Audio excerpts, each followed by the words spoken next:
नमस्कार मित्रांनो, तुमचं स्वागत आहे आपल्या चॅनलवर स्पर्धा परीक्षेच्या वाटेवर. मित्रांनो, आजचा आपल्या व्हिडिओचा विषय आहे MPSC सराव प्रश्नसंच. तर मित्रांनो, या व्हिडिओमध्ये आपण जे प्रश्न ॲड केले आहेत ते प्रिव्हियस इयर क्वेश्चन पेपर्सचं ॲनालिसिस करूनच केले आहेत. तर मित्रांनो, आपण येथे प्रेडिक्शन करत आहोत की पुढचे क्वेश्चन काय येऊ शकतात किंवा परीक्षेच्या अनुषंगाने कुठले प्रश्न महत्त्वाचे आहेत त्यानुसार आपण प्रश्न बनवले आहेत आणि तेच या व्हिडिओमध्ये आपण पाहणार आहोत. तर चला पाहूयात. मित्रांनो, एकूण 30 प्रश्न आपण पाहणार आहोत. पहिला प्रश्न आहे जोड्या लावा.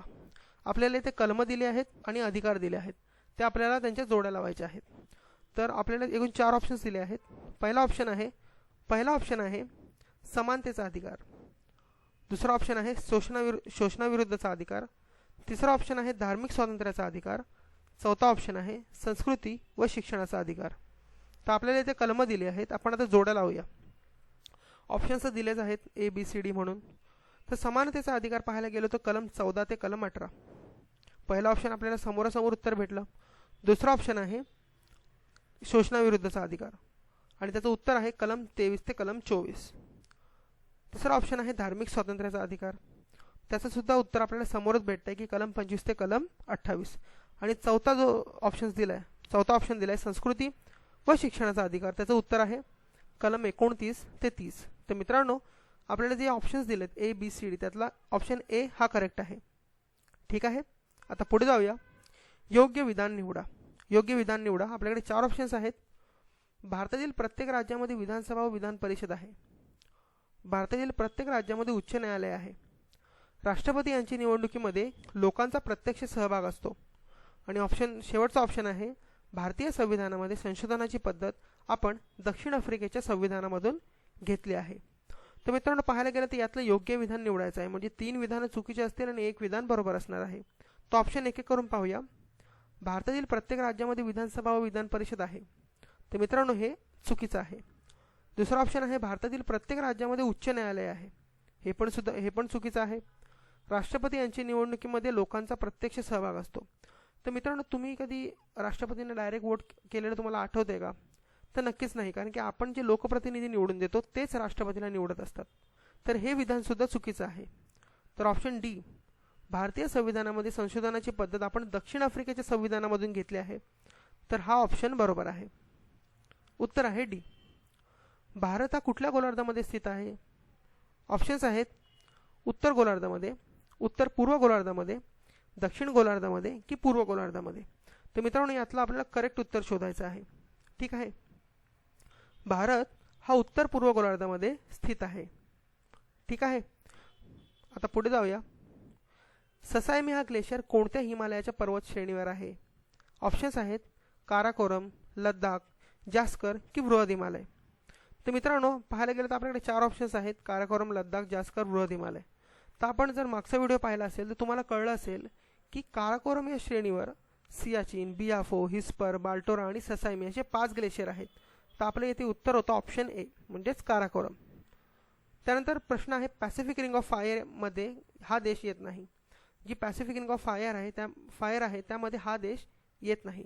आपल्याकडे ऑप्शन्स आहेत इंडोनेशिया, फिलिपिन्स, जपान आणि भारत. तर मित्रांनो, आपल्याला माहिती आहे की पॅसिफिक रिंग ऑफ फायरमध्ये भारत हा येत नाही.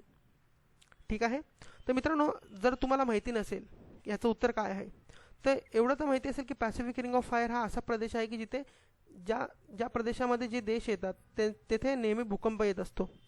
ठीक आहे, तर बघा ऑप्शन एकदम इझी आहे शोधणं. बघा, जपानमध्ये सारखेच भूकंप येत असतात. ठीक आहे, आणि इंडोनेशियामध्ये नेहमी वॉल्कॅनो ॲक्टिव्ह असतात. ते सुद्धा पॅसिफिक रिंग ऑफ फायरचं एक आपण म्हणू शकतो एक रिझन आहे की वॉल्कॅनो नेहमी ॲक्टिव्ह आहेत तिथे. ठीक आहे, तर A आणि C बरोबर ऑप्शन आहे. आणि भारतामध्ये पाहायला गेलं तर अर्थक्वेक आणि वोल्कॅनो इरप्शन हे खूप अत्यंत कमी प्रमाणात आहे. ठीक आहे, ते ऑप्शन चूज करणं सुद्धा इझी आहे. ठीक आहे, तर ऑप्शन आहे आपलं D, भारत. दामोदर नदी ही या नदीची सहाय्यक नदी आहे. तर मित्रांनो, आपण पाहिले आहे दामोदर नदी, महानदी हे सगळं पाहून घेतलं आहे. ऑप्शन्स आहेत हुगली, महानदी, गंगा आणि कोसी. तर मित्रांनो, आपल्याला माहिती आहे की दामोदर नदी कुठल्याही समुद्राला डायरेक्ट न मिळता हुगली नदीच पहिली मिळते आणि हुगली नदी बंगालच्या खाडीमध्ये आपलं जल अर्पण करत असते. त्याचप्रमाणे आपल्याला माहिती आहे की गंगा नदी ही एकूण 2 भागामध्ये विभागली जाते पश्चिम बंगालमध्ये. हुगली नदी म्हणून पश्चिम बंगालमध्ये प्रवाहित होते, तर पद्मा नदी म्हणून ती बांगलादेशमध्ये पुढे जाते. ठीक आहे. तर हुगली नदीला दामोदर नदी येऊन मिळत असते. ठीक आहे. तो ऑप्शन आहे ऑप्शन ए, म्हणजे उत्तर आहे ऑप्शन ए. मित्रांनो प्रश्न आहे, नर्मदा आणि तापी या नद्या पश्चिम वाहिनी नद्या आहेत आणि या दोन नद्यांमधील हा प्रदेश आहे. ऑप्शन्स आहेत विंध्य पर्वतरांग, सातपुडा पर्वतरांग, शिलाँगचे पठार की निलगिरी पर्वत. तर मित्रांनो नर्मदा आणि तापी या नद्या पश्चिम वाहिनी नद्या आहेत आणि यांच्यामधील जो प्रदेश आहे त्याला सातपुडा पर्वत म्हणून ओळखलं जातं. तर मित्रांनो नर्मदा नदीच्या उत्तरेला जो प्रदेश आहे त्याला विंध्य पर्वतरांग म्हणून ओळखलं जातं. तर विंध्य आणि सातपुडा यांच्यामध्ये नर्मदा नदी आणि सातपुड्याच्या दक्षिणेला तापी नदी आहे. पश्चिम घाट व पूर्व घाट ज्या ठिकाणी एकत्र येऊन मिळतात त्या प्रदेशास या नावाने ओळखले जाते. तर मित्रांनो ऑप्शन्स आहेत निलगिरी पर्वत, गुरुशिखर पर्वत, छोटा नागपूर पठार की अरावली पर्वत. तर मित्रांनो पश्चिम आणि पूर्व घाट ज्या ठिकाणी येऊन मिळतात त्यास निलगिरी पर्वत असं म्हटलं जातं. ठीक आहे. 10वा प्रश्न आहे, कॉम्प्युटरचा वापर करून आपण यातील कोणत्या गोष्टी करू शकतो. ऑप्शन्स आहेत झाडांना पाणी देऊ शकतो, देशावर हल्ला करू शकतो, हत्यार बनवू शकतो, विजेचा वापर नियंत्रण करू शकतो. तर मित्रांनो यातलं काय काय आपण करू शकतो. तर ऑप्शन्स आहेत ए बी सी डी, फक्त बी सी डी, फक्त ए सी डी की सर्व बरोबर. तर मित्रांनो आपल्याला माहिती आहे कॉम्प्युटरने आपण झाडांना पाणी देऊ शकतो, देशावर हल्लासुद्धा करू शकतो, हत्यार बनवू शकतो आणि विजेचा वापर नियंत्रितसुद्धा करू शकतो. तर मित्रांनो येथे असा जरी प्रश्न आला असता की आर्टिफिशियल इंटेलिजन्सचा वापर करून आपण खालीलपैकी कोणत्या गोष्टी करू शकतो आणि ऑप्शन्स जरी हे असते तरी पण उत्तर सर्व बरोबरच आलं असतं. ठीक आहे. आता पुढे जाऊया. चेर्नोबिल हे ठिकाण तेथील अणुऊर्जेच्या प्रकल्पातील स्फोटासाठी प्रसिद्ध आहे. तर हे ठिकाण कोणत्या देशामध्ये आहे हे आपल्याला ओळखायचं आहे. ऑप्शन्स आहेत रशिया, कॅनडा, USA की चीन. मित्रांनो चेर्नोबिल हे ठिकाण नेहमी चर्चेमध्ये असतं. पाहायला गेलं तर डिस्कवरी चॅनल पाहत असाल तेथे सुद्धा तुम्हाला हे पाहायला मिळेल, किंवा आपण म्हणू शकतो अविनाश धर्माधिकारी यांची जर स्पीचेस ऐकत असाल त्यामुळे तुम्हाला हे ऐकायला मिळालं असेल.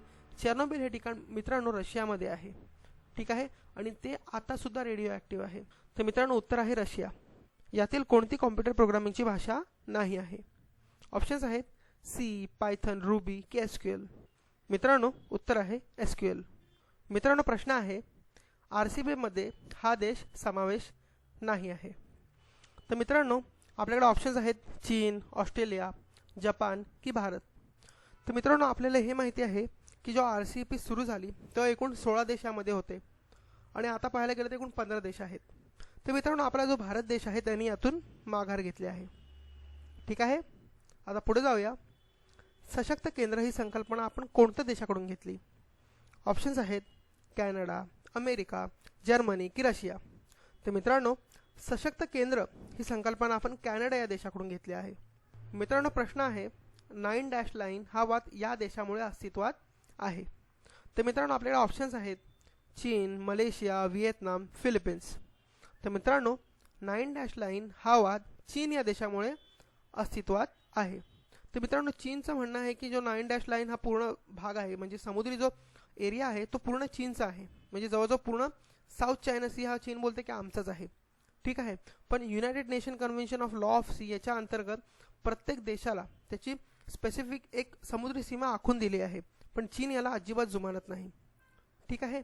तर चीन नेहमी हेच करतो आणि आपल्याबरोबर सुद्धा तेच करत आलं आहे. आता पुढे जाऊया.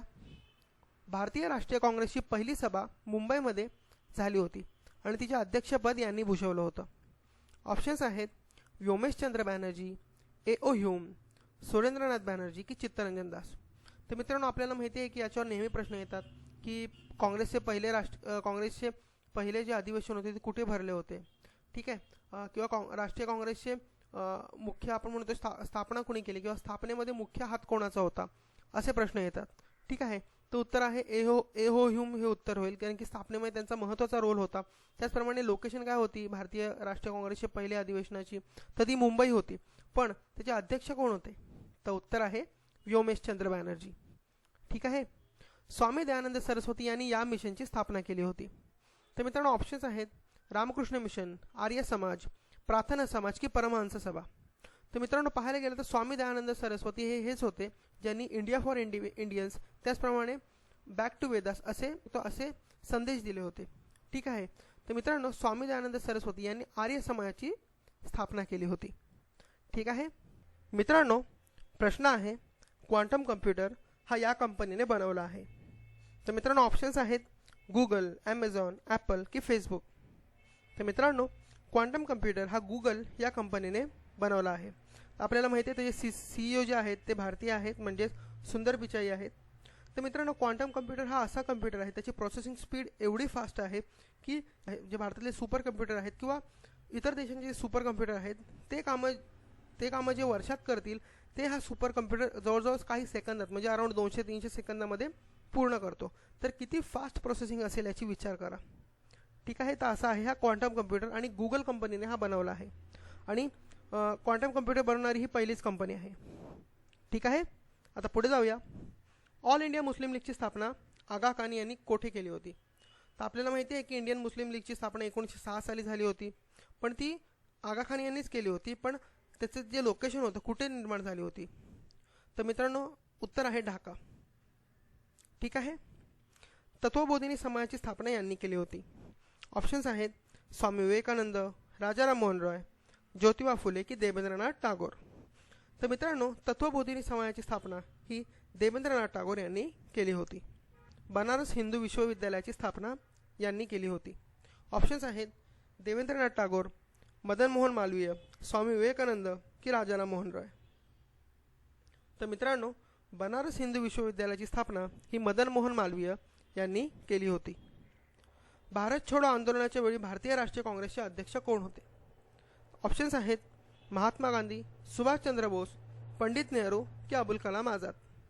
तर मित्रांनो उत्तर आहे अबुल कलाम आझाद. ठीक आहे, शेवटचे मुघल वंशज कोण? मित्रांनो हा जो प्रश्न आहे तो खूप इझी आहे. ऑप्शन्स आहेत अकबर, औरंगजेब, मोहम्मद शाह रंगीला की बहादूर शाह जफर 2. तर मित्रांनो शेवटचे मुघल वंशज हे बहादूर शाह जफर 2 हे होते.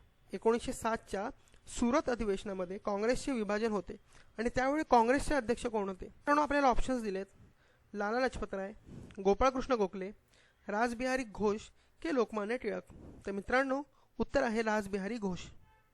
ठीक आहे, भारतीय राष्ट्रीय काँग्रेसचे पहिले मुस्लिम अध्यक्ष कोण? ऑप्शन्स आहेत आगा खान, बदरुद्दीन तय्यबजी, मोहम्मद अली जिना की अबुल कलाम आझाद. तर मित्रांनो भारतीय राष्ट्रीय काँग्रेसचे पहिले मुस्लिम अध्यक्ष हे बदरुद्दीन तय्यबजी होते. 26वा प्रश्न आहे आत्मीय सभा यांची स्थापना यांनी केली. आत्मीय सभेची स्थापना यांनी केली. ऑप्शन्स आहेत राजाराम मोहन रॉय, अरविंद घोष, देवेंद्रनाथ टागोर की रवींद्रनाथ टागोर. तर मित्रांनो आत्मीय सभेची स्थापना ही राजाराम मोहन रॉय यांनी केली होती. संघ सभेची स्थापना यांनी केली होती. तर मित्रांनो हा प्रश्न तुम्ही खूप रेअरली पाहिला असेल. ऑप्शन्स आहेत मोहम्मद अली जिना, अरविंद घोष, देवेंद्रनाथ टागोर की केशवचंद्र सेन. तर मित्रांनो संघ सभेची स्थापना ही केशवचंद्र सेन यांनी केली होती. ड्रेन ऑफ वेल्थ हा सिद्धांत दादाभाई नौरोजी यांनी या पुस्तकात मांडला होता. ऑप्शन्स आहेत poverty and unBritish rule in India, British rule and its consequences, exploitative nature of British rule in India की nature of British colonial rule. तर मित्रांनो आपल्याला हे उत्तर माहितीच असेल की ड्रेन ऑफ वेल्थ हा सिद्धांत ही थिअरी दादाभाई नौरोजी यांनी poverty and unBritish rule in India या आपल्या पुस्तकात मांडली होती.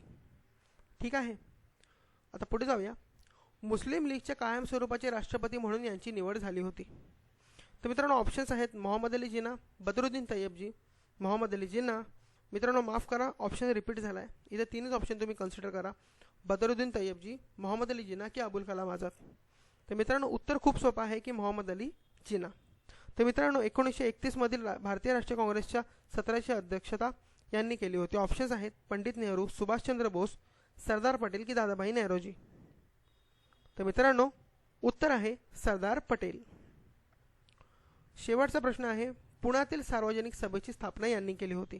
मित्रांनो हा प्रश्न जवळजवळ खूप इम्पॉर्टंट आहे कारण की पुण्यासंबंधी आहे आणि पुण्यासंबंधी प्रश्न नेहमी येतात कारण की भारतातले म्हणा किंवा आपल्या महाराष्ट्रामध्ये म्हणा महत्त्वाचे जे थोर विचारवंत होते किंवा थोर नेते होते ते पुण्याशी संबंधित होते. ठीक आहे, तर ऑप्शन्स आहेत MG रानडे, लोकमान्य टिळक, गोपाळ गणेश आगरकर, गोपाळ कृष्ण गोखले. हे सगळे पुण्याशी रिलेटेड व्यक्ती आहेत. तर मित्रांनो पुण्यातील सार्वजनिक सभेची स्थापना ही एम जी रानडे यांनी केली होती. ठीक आहे. तर मित्रांनो या व्हिडिओमध्ये आपण जे प्रश्न पाहिले आहेत त्यांची उत्तर आपण प्रॉपरली डिस्कस केली आहेत. ठीक आहे.